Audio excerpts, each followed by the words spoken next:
The year is 1983. America is emerging from a deep recession. Unemployment has peaked at nearly 11%. The economy is slowly turning around, but uncertainty still hangs in the air. At the United States Mint, change is everywhere. Just 1 year earlier, the Lincoln cent had undergone a dramatic transformation, switching from a bronze composition to a cheaper zinc core with a thin copper plating. This transition was driven by the soaring price of copper, and the mint was under intense pressure to cut costs wherever possible. Meanwhile, at the Philadelphia Mint, a staggering 561,615,000 Jefferson Nickels were struck in 1983. That's over 500 million coins. Each one, a tiny piece of American history, quietly entering circulation.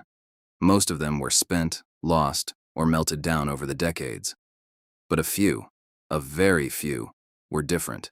The 1983 P. Jefferson Nickel features Felix Schlag's classic design, which had been the standard for 5-cent pieces since 1938. On the obverse, a left-facing profile of Thomas Jefferson.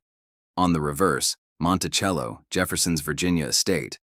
The composition is 75% copper and 25% nickel. It weighs exactly 5 grams and measures 21.2 millimeters in diameter. In circulated condition, a 1983 P nickel is worth exactly 5 cents. You could find one in your pocket change tomorrow and never think twice about it. And that's precisely the point. The 1983 P Jefferson nickel represents a fascinating paradox. On one hand, it's incredibly common. Over 561 million were produced. On the other hand, examples with exceptional characteristics have sold for thousands of dollars. What makes the difference? It comes down to 3 factors: condition, striking quality, and, most importantly, errors. For most of us, a nickel is just a nickel.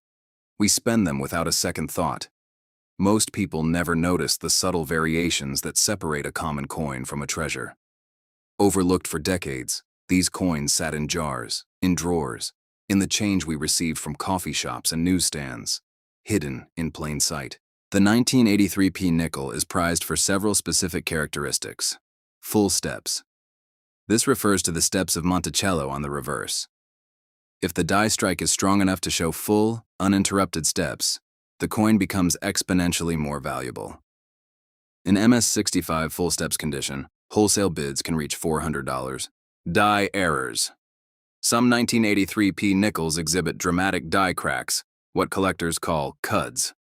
One 1983 P displays a crack through the top of Jefferson's head. Another goes all the way to failure, resulting in a retained cud. These errors alone can sell for upwards of $60 on auction sites. Wrong plancher errors. Perhaps the most valuable varieties occur when a nickel is accidentally struck on a penny plancher, or vice versa. These transitional errors are extraordinarily rare and command premium prices. The value progression tells a compelling story. Most 1983 P nickels are worth face value. In mint state, they might fetch $12 to $16. With full steps and a high grade, prices jump into the hundreds or thousands. Auction records show that a single 1983 P Jefferson nickel in MS66 FS condition sold for $4,800. For the truly exceptional examples, those with dramatic errors or unmatched quality, prices have been known to reach 6 figures. The 1983 P nickel is more than just a coin.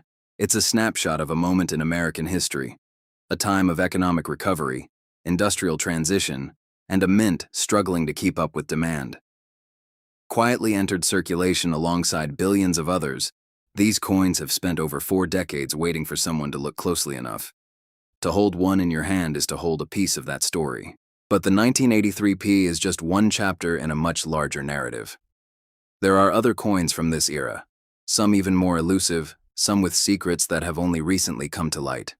Which brings us to our next coin, where a simple penny from the very same year holds a secret that changes everything.